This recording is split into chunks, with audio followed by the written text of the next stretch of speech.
أعوذ بالله من الشيطان الرجيم بسم الله الرحمن الرحيم امام زین العابدین علیہ السلام صلوات اللہ صلی اللہ محمد ایک دفعہ کچھ سامان اٹھا کر کھانا اٹھا کر جا رہے تھے تیزی سے، تو امام کے صحابی نے سوال کیا یا ابن رسول اللہ، فرزند رسول کہاں جا رہے ہیں؟ میں مدد کرتا ہوں، مجھے دے، میں اٹھاتا ہوں۔ امام نے کہا کہ میں سفر پر جا رہا ہوں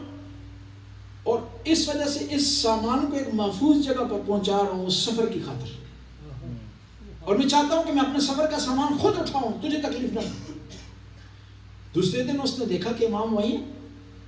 اس نے سوال کیا یا ابن رسول اللہ آپ تو کہہ رہے تھے میں سفر پر جانا ہے، سفر پر آپ نے کہا سفر سے میری مراد اس دنیا سے آخرت کا سفر ہے، اور وہ سفر کا سامان غریبوں کے لیے میں کھانا لے جا رہا تھا،